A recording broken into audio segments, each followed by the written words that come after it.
the only revolution that won.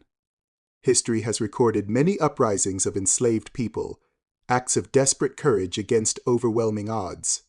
Nearly all of them were crushed.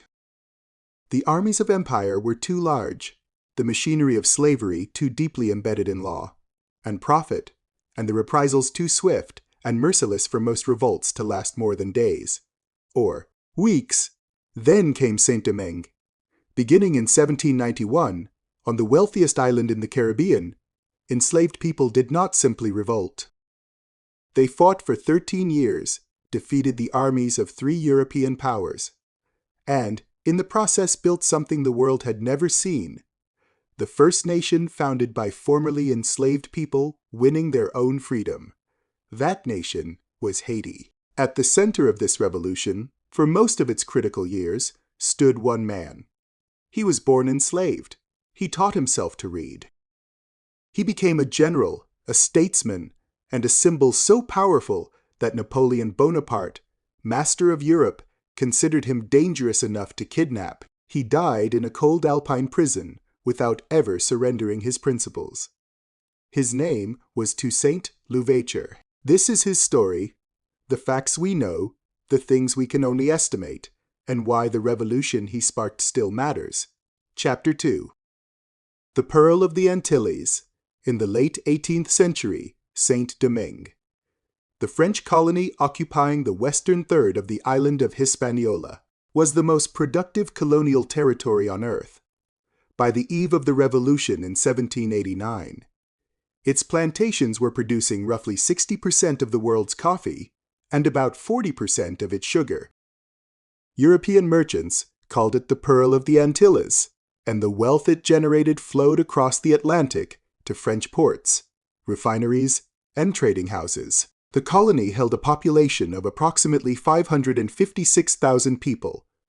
Around 500,000 of them were enslaved, roughly 9 in every 10 people on the island. Some 32,000 white European colonists, known as Grands Blancs, owned the land and most of its wealth.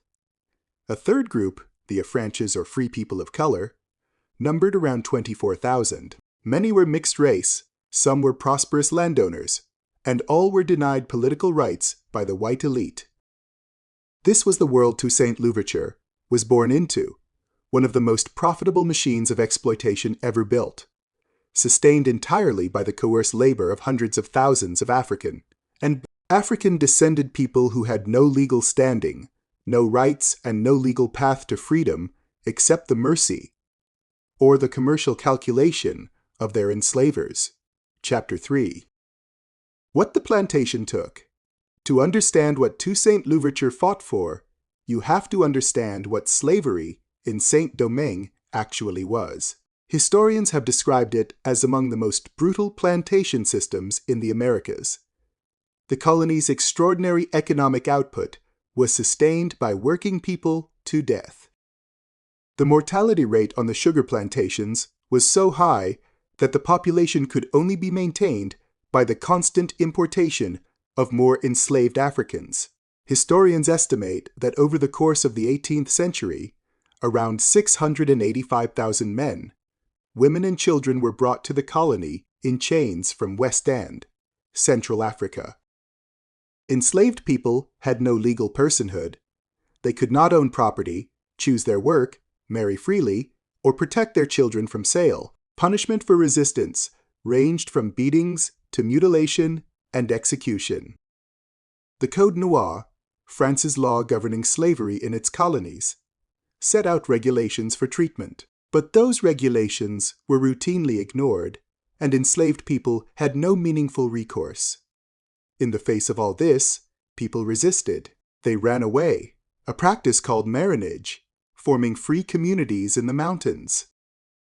They preserved African languages, religious traditions, and healing knowledge. They organized. The revolution that would begin in 1791 did not come from nowhere. It grew from decades of endurance, memory, and a fury that the colonists had consistently failed to imagine. Chapter 4. Born on the Bréda plantation. François Dominique Toussaint, the man who would become Toussaint Louverture, was born on 20 May 1743 on the Bréda plantation in the northern province of Saint-Domingue. He was the eldest son of Gauguinon, a man said to have been an African prince or warrior captured and sold into slavery. Whatever his precise origins, the historical record is thin. Toussaint's father passed on to his son a sense of dignity and identity that the plantation system could not entirely extinguish. Toussaint's early life was shaped by a stroke of fortune unusual in that world. The plantation's manager, Bayon de Libertad, allowed him access to his personal library. A godfather, the priest Simon Baptiste, taught him to read and write.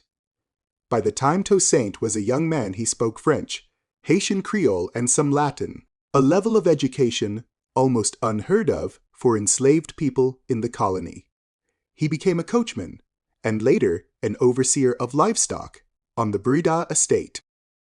In 1776, he was granted his freedom, possibly in recognition of his loyal service. He was 33 years old. He married Suzanne Simone Baptiste, and for a time leased a small coffee plot, himself employing, a painful fact the historical record must acknowledge, other enslaved laborers. He was a man of his time as well as a man who would transcend it. Chapter 5. The Night of Fire. On the night of 23 August 1791, the uprising began. At a gathering called the Bourse Common Ceremony in the days before, whose precise details have been debated and mythologized ever since, enslaved people and their leaders made a covenant. Within hours, the plantations of the northern plain were burning. The revolt spread rapidly. Enslaved people who had endured brutal conditions for decades now moved with speed and organization that stunned the colonial authorities. Within weeks, thousands of plantations had been affected, and the old order of the North was in upheaval. The colonists, outgunned and outnumbered in the countryside, found that the machine of exploitation they had built was now turning against them. Toussaint Louverture was 48 years old when the uprising began. He was already free. He did not need to fight, but he joined the revolution. His first role, according to some accounts, was as a physician and healer, a Dr. Fual, drawing on knowledge of medicinal plants passed down through African and Creole tradition.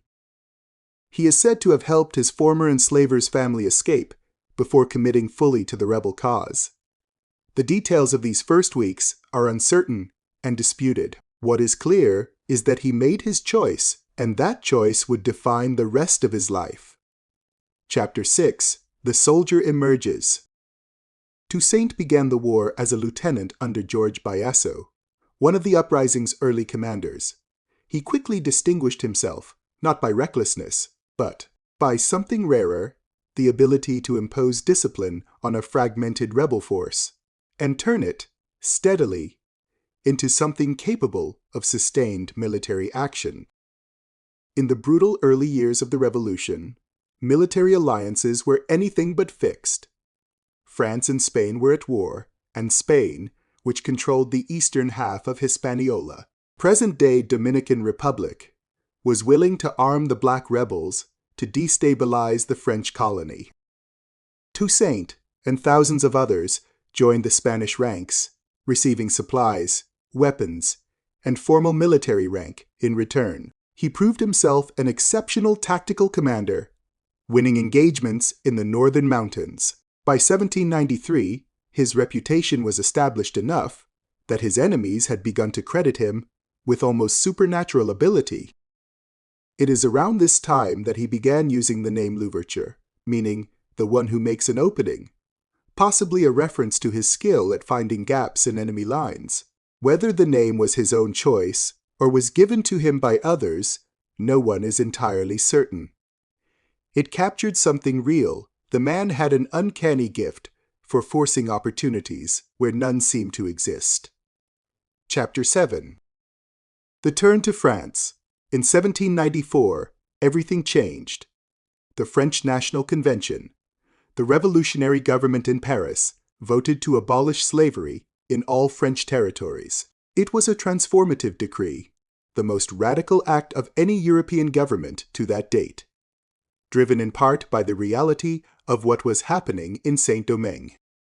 France was now, at least on paper, the champion of freedom. Toussaint made a decision that proved to be one of the war's decisive turning points. He switched sides. Within weeks of the abolition decree reaching the island, he and his forces abandoned the Spanish alliance and joined the French Republicans. He brought with him thousands of trained fighters, hard-won military knowledge, and a network of alliances across the northern province. His reasoning was strategic as well as moral. Only France had actually abolished slavery. Spain had offered rank and weapons, but had given enslaved people nothing. Britain, which had invaded Saint-Domingue in 1793, hoping to claim it for the empire, most certainly had not abolished it. For Toussaint, the French Republic, however imperfect, however contradictory, represented the only path to a future that included real freedom. He would defend that abolition with everything he had and hold France to its word for the rest of his life. Chapter 8.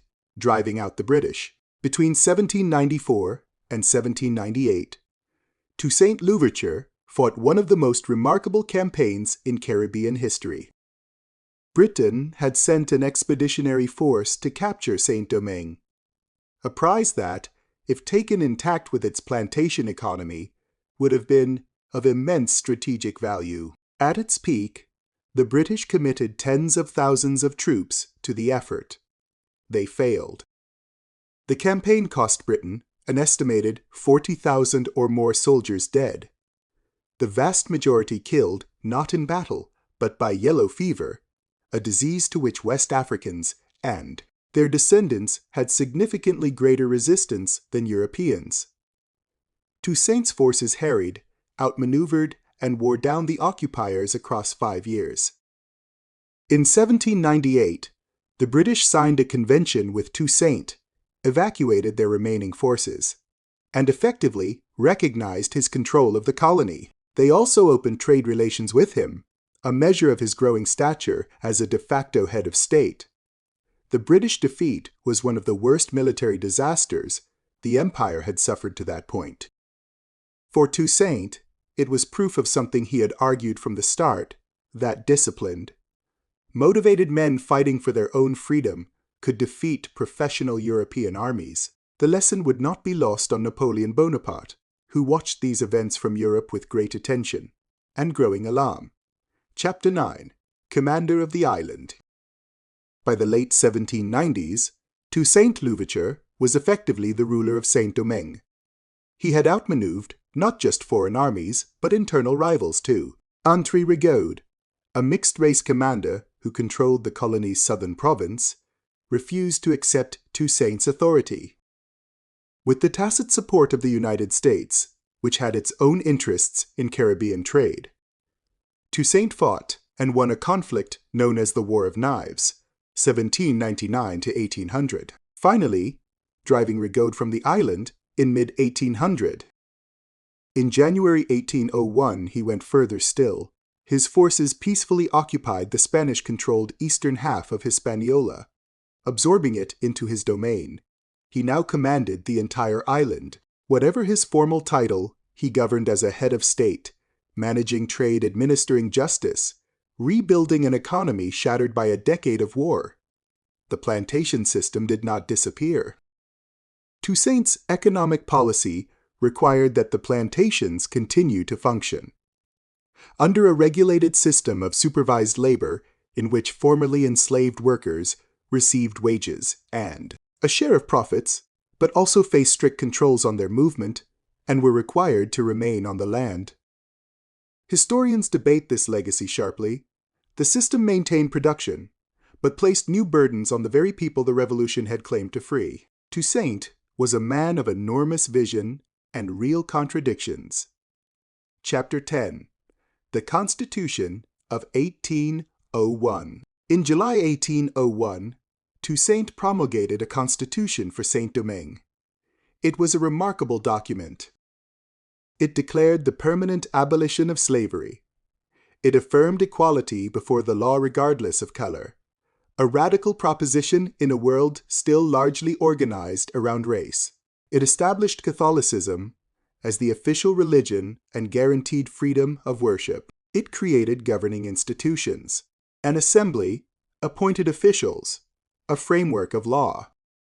And it named Toussaint Louverture Governor-General for life, with the power to name his own successor. The Constitution was drafted by a locally elected assembly and sent to Napoleon Bonaparte, now First Consul of France, for ratification. Toussaint did not declare formal independence. Saint-Domingue remained, at least on paper, a French territory. But the Constitution was an assertion of autonomy that left no room for doubt. This colony would govern itself, and the man who governed it would not answer to Paris on matters of internal affairs. Napoleon never ratified it. To him, the document was an intolerable provocation. A formerly enslaved black man governing France's richest colony as an autonomous power, with his own army, his own laws, his own foreign relationships, was an affront to the imperial project Bonaparte was building. The collision that followed was inevitable. Chapter 11. Napoleon's Fleet.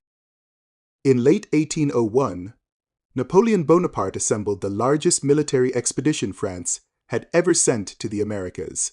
Around 20,000 troops sailed under the command of General Charles Leclerc, Napoleon's own brother-in-law. Their official mission was to restore French authority. Their likely secondary purpose, though Napoleon did not advertise it, was to reintroduce slavery.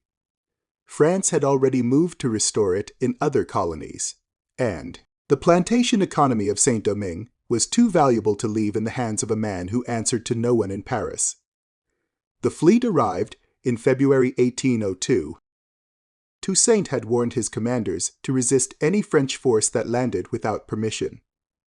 The fighting that followed was fierce and costly. Leclerc's forces outnumbered Toussaint's, and they had the resources of the French state behind them, but they also had a fatal vulnerability: yellow fever.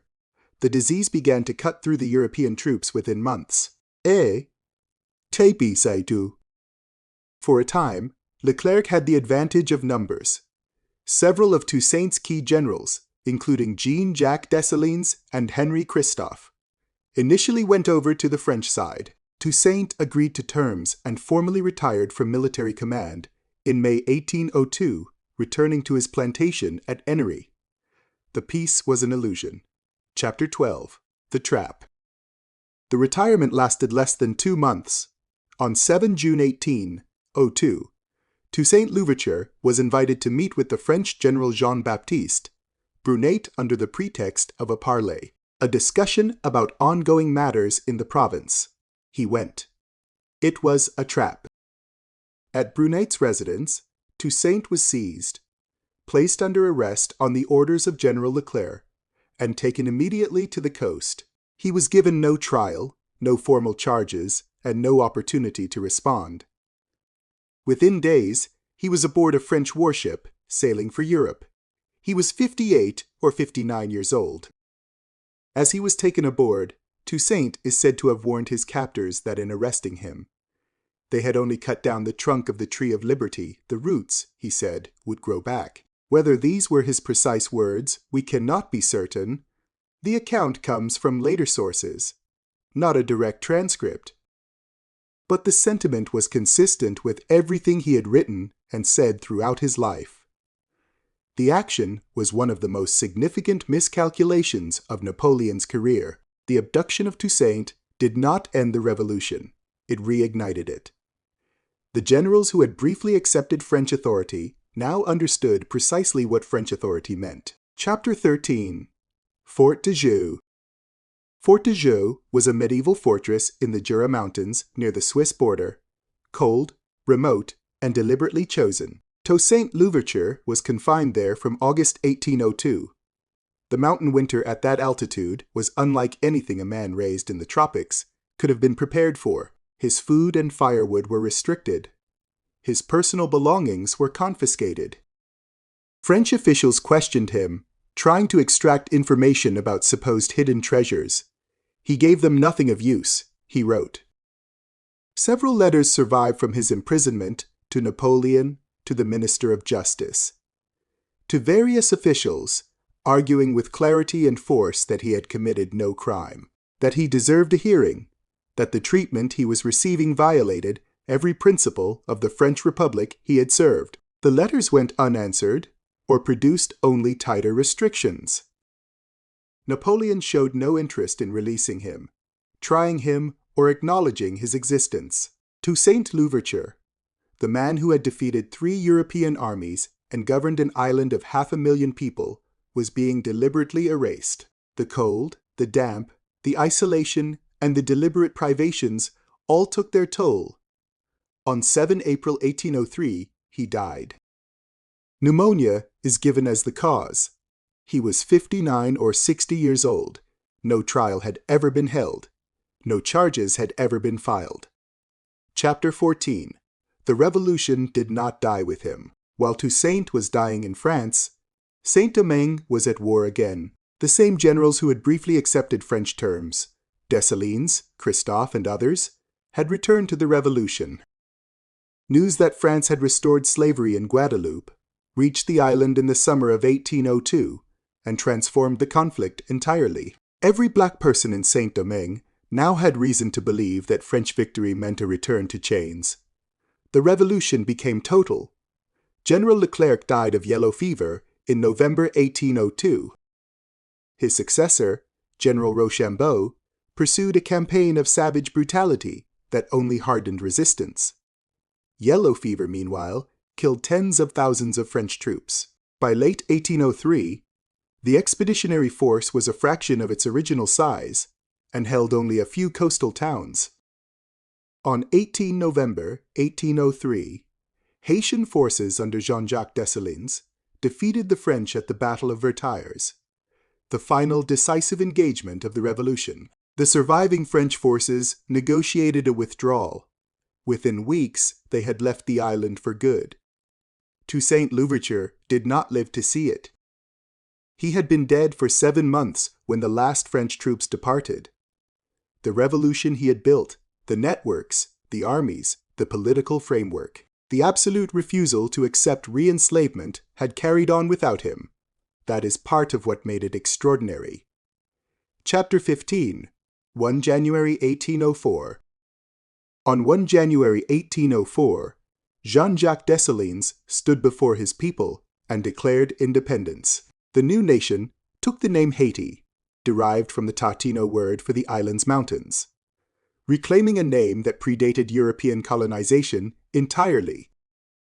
It was the first nation in the Western Hemisphere to be founded by people of African descent who had freed themselves by their own efforts, and the second republic in the Americas after the United States. Dessalines, himself a formerly enslaved man and a general who had fought alongside Toussaint for years, was the architect of that final act.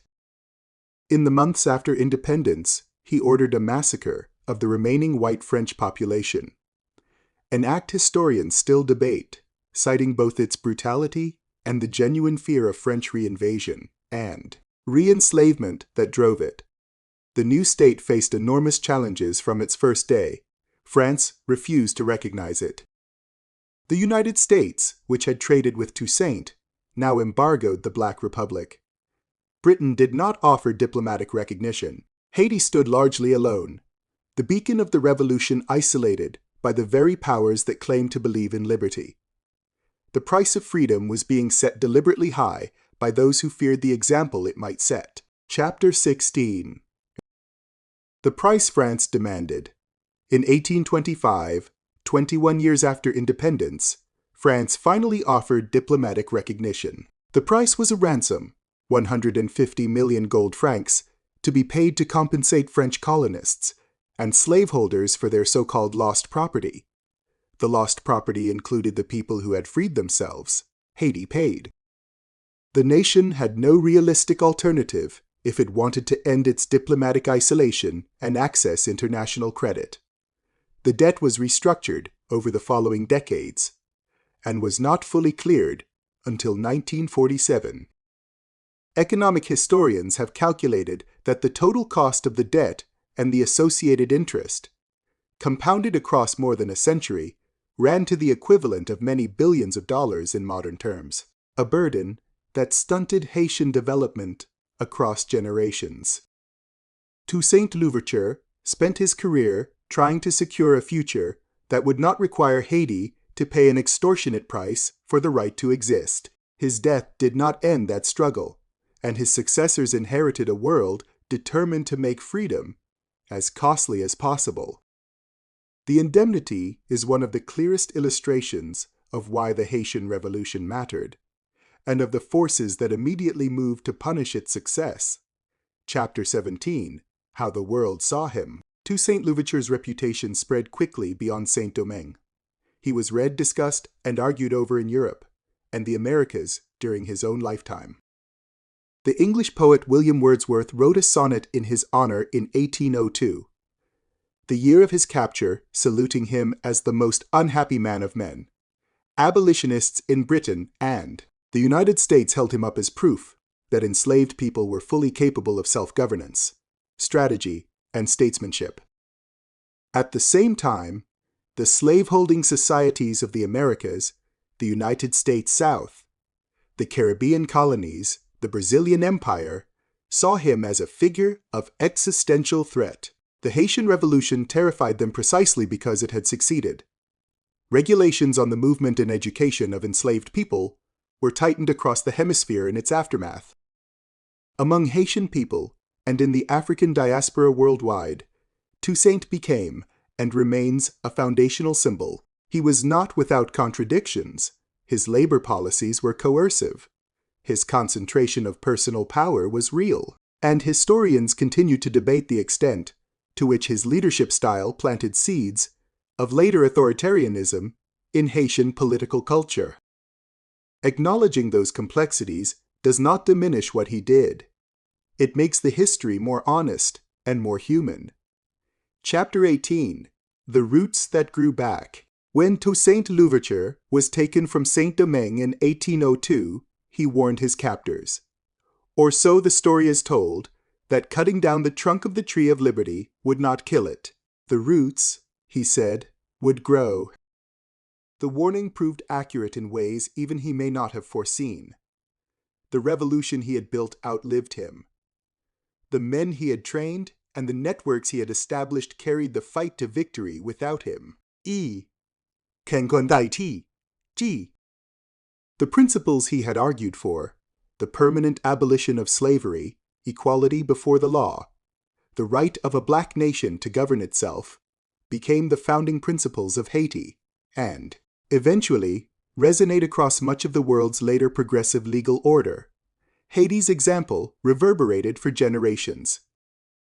Abolitionists, from Frederick Douglass to figures across the Caribbean, drew on its precedent. Simon Bolivar sheltered in Haiti and received Haitian support for his liberation campaigns in South America. The revolution demonstrated that the institution of slavery, however deeply entrenched, was neither permanent nor inevitable. People would fight for their freedom, and they could win. Toussaint did not live to see Haiti born, but the Haiti that was born was substantially his creation, in its armies, its laws, its sense of its own dignity. Few people in history have planted seeds they could not personally harvest, and had those seeds grow into something that changed the world. Chapter 19, What We Really Know. Toussaint Louverture left a substantial written record, proclamations, military orders, and, from his prison cell, personal letters, but his inner life remains largely opaque to history. Much of what we know comes from sources with their own interests, French officials trying to manage him, journalists writing for sensation, later biographers working at a distance of decades or centuries. A few facts are firmly established. He was born enslaved, around 1743, on the Bréda plantation in Saint-Domingue. He educated himself. He was freed in 1776. He joined the 1791 revolution and rose through military and political ranks over a decade of extraordinary complexity. He promulgated the the 1801 Constitution. He was captured by treachery in June 1802, imprisoned at Fort de Joux, and died there on 7 April 1803. Haiti declared independence on 1 January 1804, 7 months after his death, under Jean-Jacques Dessalines. Much else is debated or uncertain. The exact nature of the Boursier man's ceremony. What he said precisely when captured. The exact shape of his religious beliefs. His famous words from the ship may have been refined in later retelling. Good history sits with that uncertainty rather than filling it in with invention. Toussaint Louverture was real, his achievement was real, and the questions that remain open about him are as interesting as the answers we have. A note on history and sources. The historical core of this book, dates, military events, the text and provisions of the 1801 Constitution. The circumstances of Toussaint's imprisonment and death is drawn from established scholarly sources and is firmly documented. Where details are disputed or uncertain, the book says so explicitly, using phrases such as historians debate, accounts differ, or by one account. Several famous episodes in Toussaint's story are known only through later accounts. The Boursier man's ceremony is documented, but its precise details have been debated and mythologized. The words Toussaint is said to have spoken when captured about the trunk and the roots of the tree of liberty appear in later sources, not in a verified transcript from the moment itself. The sentiment is consistent with his documented writing, but readers should treat the phrasing as probable tradition rather than certain fact. No invented or fabricated quotes appear in this book. AS 的邮体上帝给传达. Toussaint's labor policies after 1798, which imposed regulated and supervised work on the formerly enslaved population, are a genuine part of his legacy, and are acknowledged in this book without minimizing them. His inner religious life combined Catholic practice with possible influences from African spiritual traditions that are not fully accessible through surviving records. The illustrations in this book are artistic interpretations created with the assistance of artificial intelligence. They are not photographs or historical portraits. About Griot. Griot tells the true stories of African and Black history with the care they deserve, researched, sourced, and beautifully illustrated. The name honors the griot tradition of West Africa, the historians, poets, and storytellers who kept the past alive across generations. We do the same in print. Copyright 2026. Published independently via Griot.